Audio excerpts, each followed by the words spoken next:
Hello.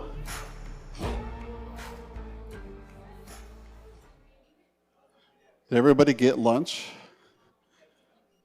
My burger is still on the way, so I'm gonna speed through this and then I'm gonna eat something.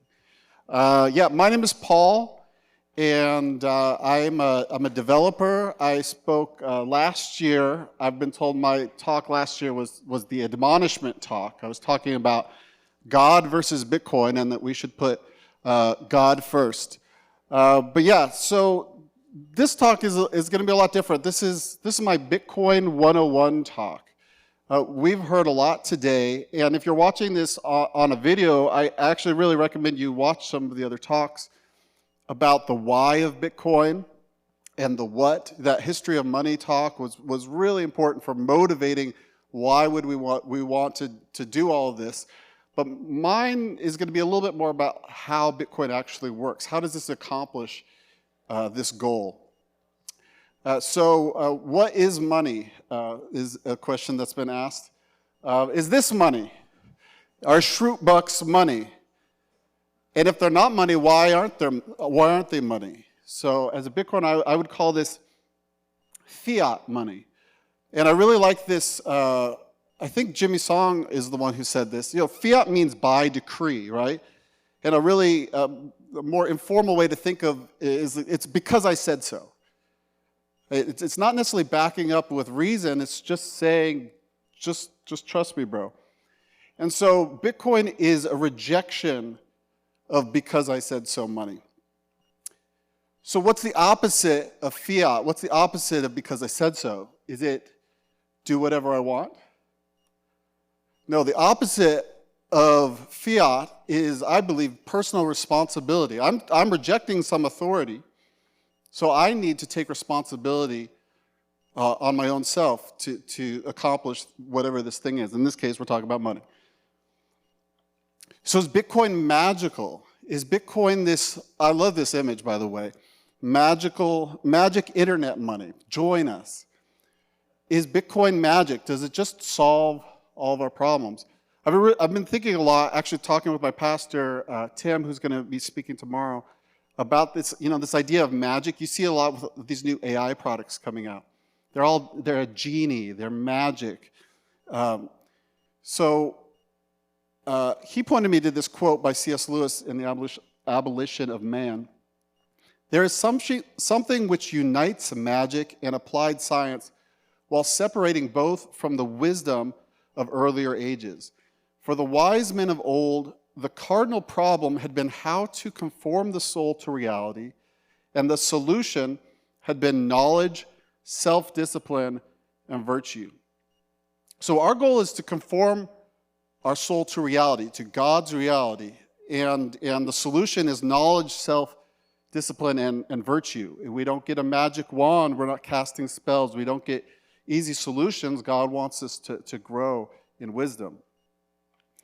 Proverbs says, how much better to get wisdom than gold or Bitcoin? To get understanding is to be chosen rather than silver.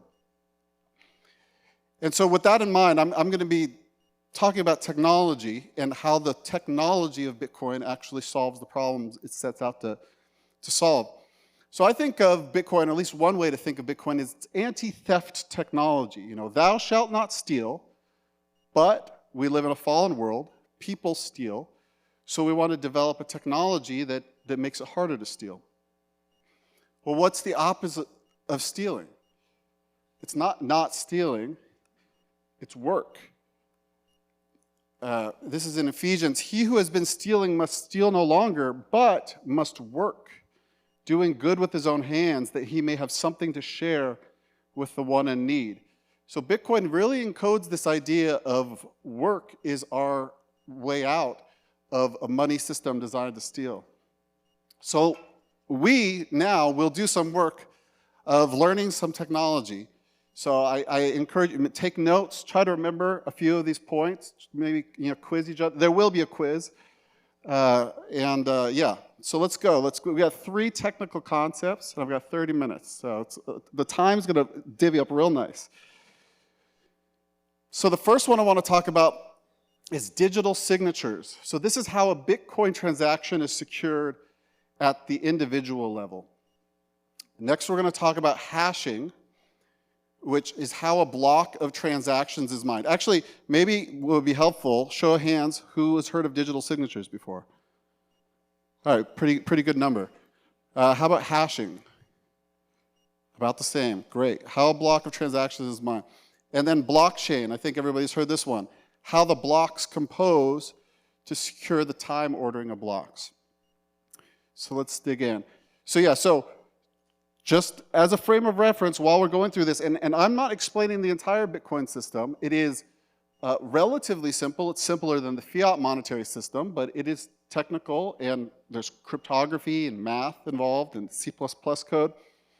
But as a good high-level hook to hang all this knowledge on, you have transactions, they go into blocks, and that goes into the blockchain.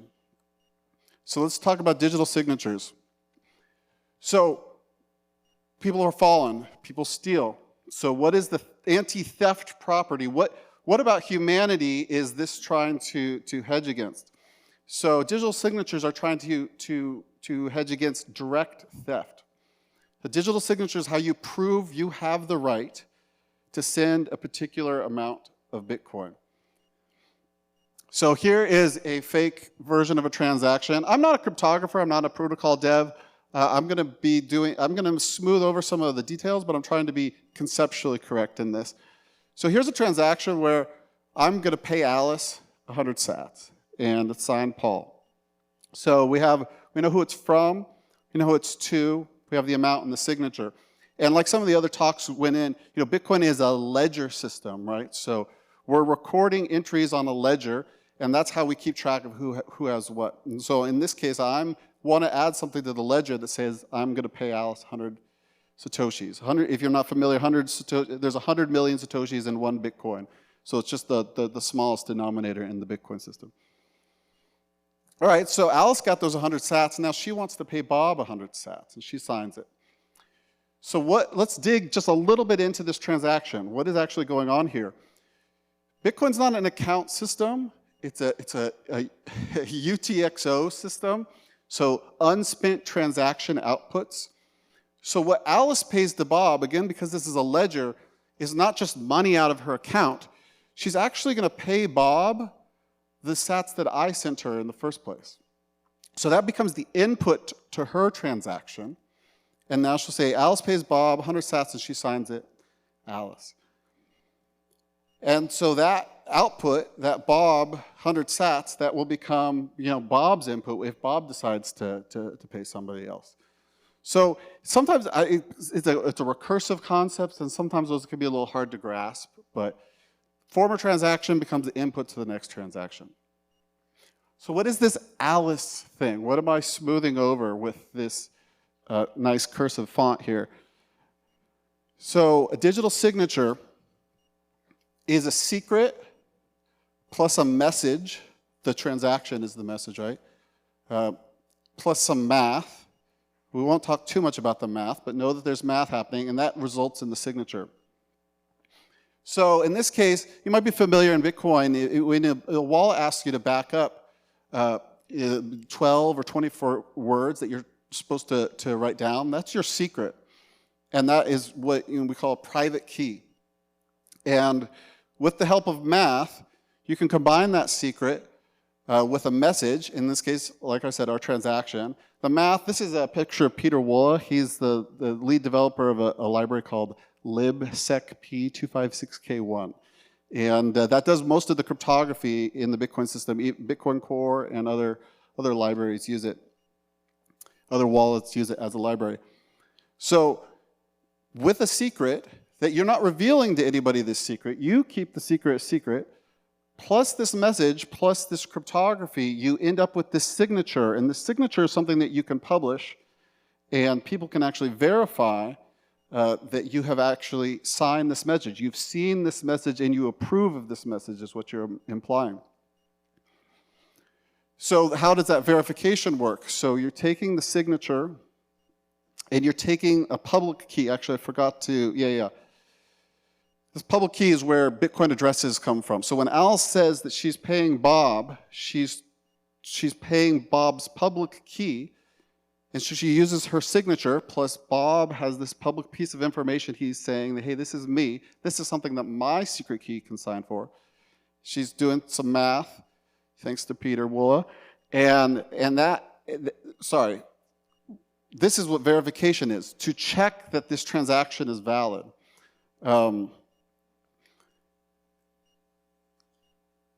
Right. I don't know, maybe this slide isn't actually that good. Let's just move on. So if you have a secret key, you can generate a public key, and that's what people pay to. So you never reveal the secret key, and that public key is what actually becomes a Bitcoin address, and that people pay to. Yeah, so again, back into this transaction image. So this, when I was paying Alice before, this was going to Alice's Bitcoin address that was, again, derived from her secret key. When Alice is paying Bob, she's sending it to Bob's Bitcoin address. And then this signature proves this part. It proves that Alice is the one who created this Bitcoin address. Alice, that means Alice is the one who knows the secret. That means Alice is the one who owns these coins. And all we're trying to verify is that Alice is allowed to spend these coins. And in this case, it looks like a valid transaction. And everybody can validate this. And that's one of the really important properties of Bitcoin, is this widely distributed, decentralized validation that we're all doing. It's not just a centralized ledger that one person controls or a group of people control. Anybody can download the entire Bitcoin ledger and validate every single transaction and the trace of every spend throughout the entire system. And just to reinforce this a little bit more, the secret stays secret. Everybody knows the message, the transaction, that's public, that's broadcast on the blockchain. Everybody knows the math to do this cryptography, or your wallet understands the math. You use a piece of software that will understand the math. And that's how you end up with a signature. And I think the important thing to take away from this is that the secret equals ownership. And this is also something really important about the Bitcoin system, is that it is secured at the individual level. So, you know, when I was first learning about Bitcoin, I was like, well, it's software, and software gets hacked. So won't Bitcoin get hacked? But, you know, if you recall the Twitter hack, where somebody hacked into Twitter and could control any celebrity's account and send messages from that account, right? These are messages that appear like they're from somebody. Well, how would I send messages as if I was Alice? I would have to know her secret key. You know, we're not going to go into all the cryptography, but the cryptography is a mathematic near certainty that nobody can produce a message that looks like it's coming from Alice without knowing that secret. And so that takes the security, instead of being centralized in one central point of failure, and distributes the security of ownership across every individual Bitcoin holder. Just depends on how well they secure their own private keys. All right. That was the hardest one. So it just gets easier from here, so thank you. Let's talk about hashing. So we're going to engage with another anti-theft property here, debasement theft. What if somebody tries to print more money? Has that ever happened to you? And what do you do about it? And the other, you know, maybe you noticed, if every Bitcoin transaction is going to spend some pre-existing Bitcoin, where does it come from in the first place? So in the Bitcoin system, this is called mining. And the mining system is also called proof of work. When we're getting back to that work thing. You might have heard this called solving hard math problems. And I just, maybe because I'm just too nerdy about this stuff, but I really cringe at this. It's actually solving easy math problems. And we'll go into that. But just for me, I appreciate you if you can keep that distinction. So hashing is based on something called a cryptographic hash function. And who here is familiar with what a function is? Okay, a lot fewer than raised their hands before. I find this interesting. As a developer, I'm very familiar with the concept of functions. You might have also heard of them in math. I really like this children's book, and I guess I'm recommending it a reading to everybody in this audience. It's called Anno's Math Games. This is actually the second book in this series. And they have a magic machine in one of the chapters. And we can all see what's happening in this machine. If this is the input, 3 little dudes with hats, the output is 6 little dudes with hats. If there's 2 beetles, 4 beetles, there's 5 beans, 10 beans. So the book asks, what happens if you put in 4 glasses of juice? Any guesses? 8 glasses of juice. So we could probably surmise this is like a multiply by 2 function. So here's another function. This one's a little more abstract, and I think it's helpful because hashing is going to feel a little abstract as well. Put in a bird, get a shadow of a bird. It's pretty easy to grasp when you look at it, but that can be hard to describe, so I really appreciate this book. So what is a hash function? So a hash function is you put in some text or data, like in this one, and I did these actual hashes. You can check my work later. I put in the letters A, B, C into a specific hash function called SHA-256, and I got this exact output, 783 yada yada yada 25F. So I can put in some other data. I put in thank God for Bitcoin. I get this hash, D408, and just think of that, the Anno's magic machine. Now here, we'll look at the difference. I just added a period to the sentence, but the hash is completely different. And this is what makes it a cryptographic hash function. Basically, it's hard, you don't get to design an input or modify an input slightly to choose your output. You put in the input and you get this output, and it's hard to predict. Basically, the only way to figure it out is to hash something. This is also, don't get confused, this is not a random number, it's deterministic. If I take off that period, I get the exact same hash out again. So in Bitcoin, one of the things we hash, there's hashes, you'll see hashes of things just everywhere.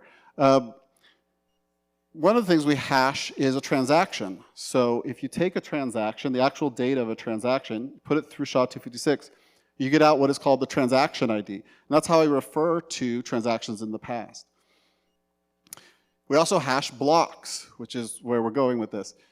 So you take a bunch of transactions, put them into a block, you hash that.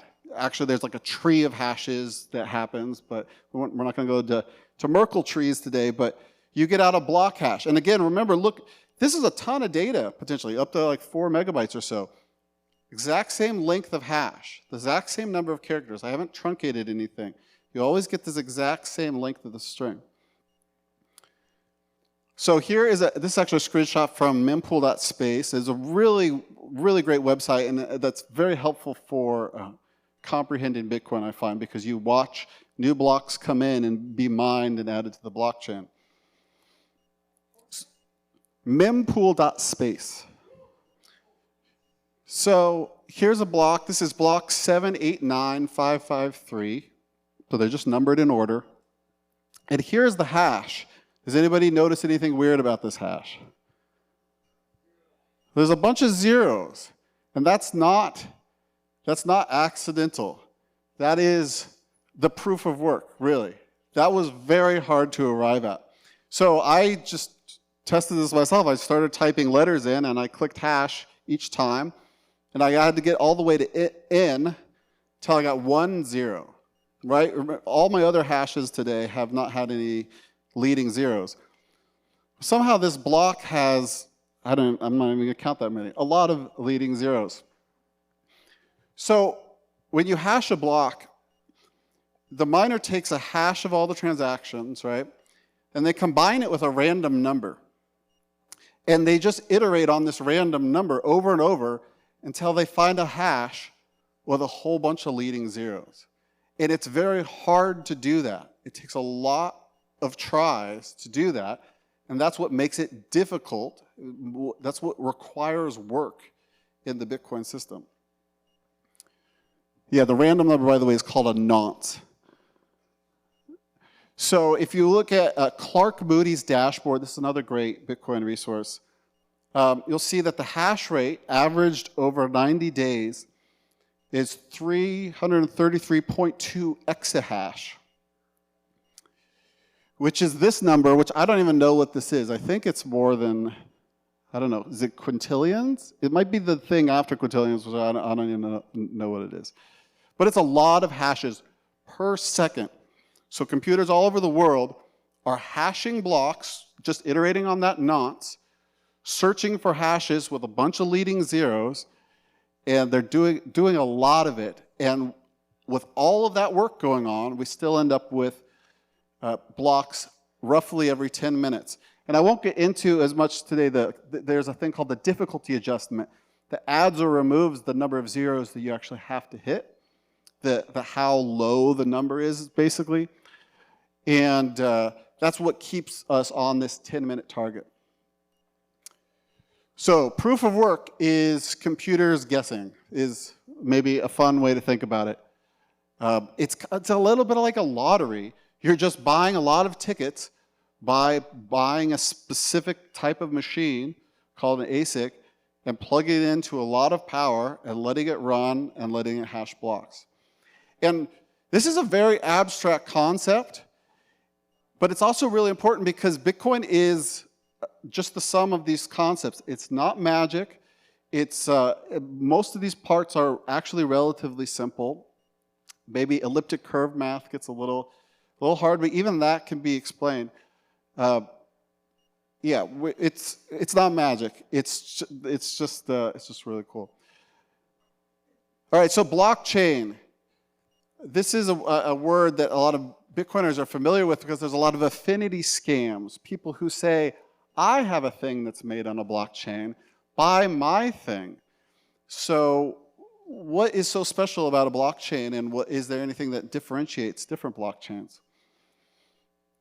So going back to people steal, the anti-theft property here is counterfeiting or double spins. So, you know, we're familiar with counterfeiting technology on our money, and I'll go into the double spin concept as well. All a blockchain is a list of blocks in a specific order. You could also think of it as kind of a sum of all that work that went into each individual block. So let's talk about double spin. So I've got, Alice has a transaction. This is the one we saw before where I paid her. Now she's going to pay Bob, right? What if Alice makes another transaction that has the same input, right, and a different output? Now she's paying Carol's Bitcoin address, and then she signed it. Is this a valid transaction? Any guesses? Yes? No? It has a valid input, right? I did pay Alice the 100 sats. It has a valid output. Carol's address is a real Bitcoin address, and that's a valid signature. Alice really did sign it. So that looks good to me, right?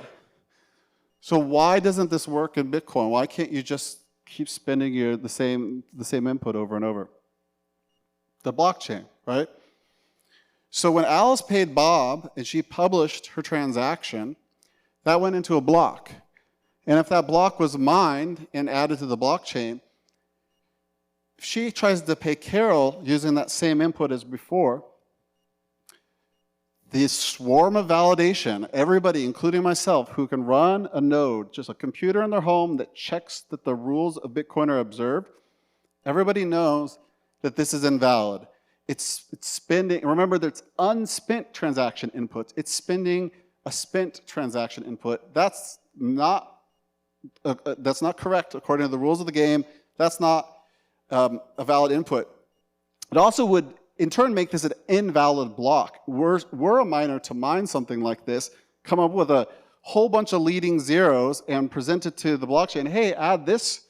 Everybody in Bitcoin is going to validate every transaction, see that one of those transactions is invalid, and invalidate the whole block, therefore wasting that work. Work, you know, we all are familiar with the analogy, you know, work, just like if you just dig a hole and fill it back in, work for its own sake is not actually valuable. It has to be work that goes towards this time ordering of Bitcoin blocks. So how do we decide which block came first? Blockchain. I think I already explained this, it looks like. So I left something out in the hashing section. When the miner is mining, they're taking a hash of all the transactions and their random number, but they also have a hash of the previous block, the block that they're building on top of, right? They're forging a new link in the chain of blocks. And so they need to say specifically, here is the block that I believe to be the best, the highest, the truest, newest block, and I'm going to build on top of that. So that when I find this magical low number, I am part of a valid chain. And in Bitcoin, the longest chain wins. So again, we just have, here's a block. Inside that block there's a hash pointing to this block. Inside this block, there's a hash pointing to this block. That's what a blockchain is. And when a node, again, we're a very decentralized system, how do I know which blockchain is the correct blockchain? I can look at which one is the longest, basically which one has the most work, which is the tallest chain, which has the largest sum of work, and that is how we decide in a distributed manner basically what is true, what is the true time ordering of these transactions. So back to Clark Moody's dashboard, he's actually has this stat on here for chain rewrite days. I'm going to read this because it's pretty interesting. At the current hash rate, the number of days it would take to perform the total number of hashes spent on the entire blockchain. So if you took the entire history of, or the entire existing chain, and you wanted to reforge it, you wanted to start from zero, start with that first block of transactions, hash that, and again, there's this, this ongoing difficulty adjustment. With the existing amount of hash rate we have, it would take 702 days to rewrite that whole chain, to remine that whole chain. And so what does that mean? Well, anything in that first block of the chain is probably going to be pretty hard to change. And in the second block, very hard to change. Now, if you have a transaction in the most recent block, or 2 or 3 back, really, we mostly only ever see a reorg of like 1 block or so. The best practice is typically 6 blocks. But 6 blocks has never been rewritten before. So sometimes, you'll have one miner who's working on this chain and hasn't seen this longer chain yet. So they'll add a block to this shorter chain, but somebody else will add a block to this longer chain. And the longest chain wins, and so this person's work, is discarded. Conversely, you could have a couple blocks show up on this shorter chain, and then we'd have, what is basically called a reorg. But we only ever reorganize very recent history, and it's exponentially more difficult to reorganize older history of Bitcoin. So yeah, just some more numbers. So this is how many blocks there were when I made this slide, and again, that really large number of hashes per second can just give you an idea of how much work is represented in the blockchain. And also, I think, hopefully this helps illustrate how unmagical the blockchain is, right? It's really about the work put into the blocks. Blockchain is a method of ordering them. Some people like to call the blockchain the time chain. And again, just so you can conceptualize, remember, this is how many hashes per second, right? But this is how many blocks, 789,000 blocks. So to rewrite, if there was no proof of work in the chain, and you just wanted to write a new chain, it would take you take your laptop, probably less than a second, to come up with 789,000 new blocks, new hashes, right? The block hashes are very easy on themselves. It's when they're composing blocks with a lot of work in them that's when the system really starts to come together. All right, I told you there'd be a quiz. I actually left this as an exercise for myself to invent what the quiz would be at the end of this talk. So, digital signatures. How a Bitcoin transaction is secured at the individual level. Maybe somebody could shout out, what is a fact about digital signatures that you find interesting? It could be new or existing knowledge. Anybody?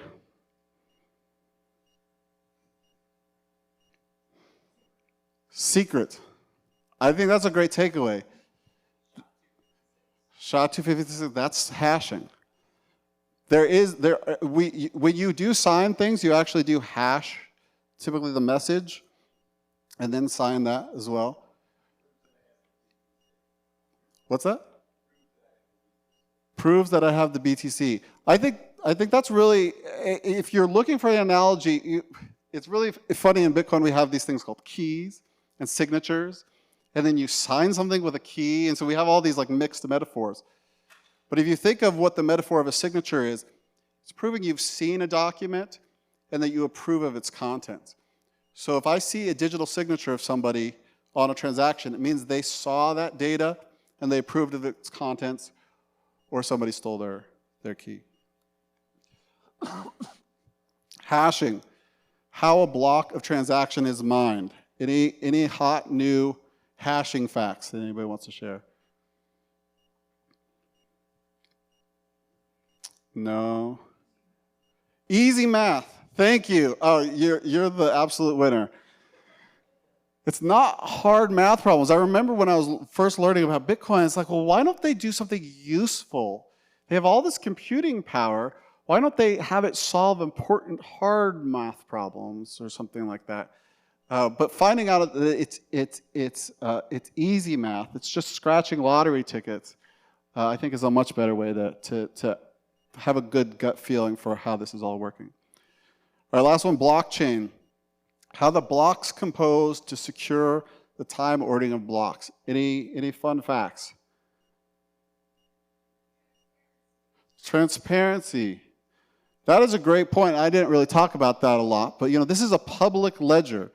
And so whenever we want to validate a transaction, we go look at this ledger and we have really strong confidence in the ordering of these events. So if I see Alice is trying to pay Carol, but I know she already paid Bob with those same sats, I can immediately reject that. So it's not a wishy-washy judgment call. There's really firm rules of the game, and it's all done in public.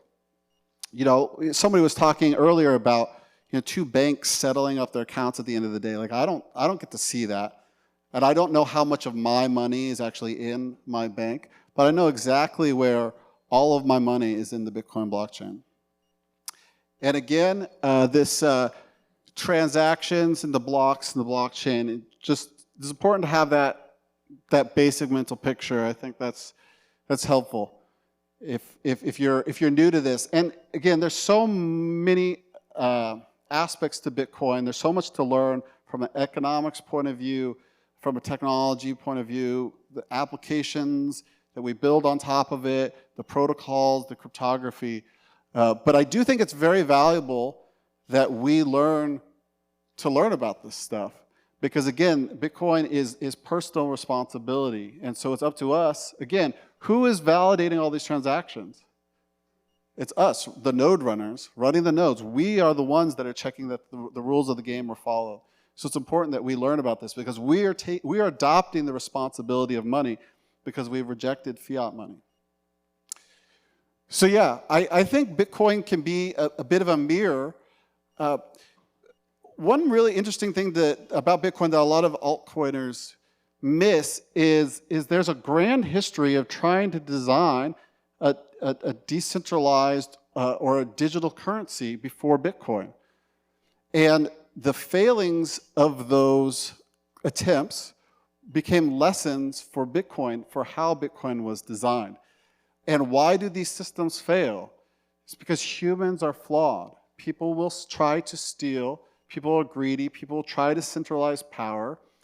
And so each aspect of the Bitcoin is a flawed human technology as well. But it's a response to, you could think of it like a game theoretical response. Given how humans are, here is the technology that I believe is the best suited to making money for humans. So I think we can look at Bitcoin and see some of our own flaws, and that's basically my talk. Thank you.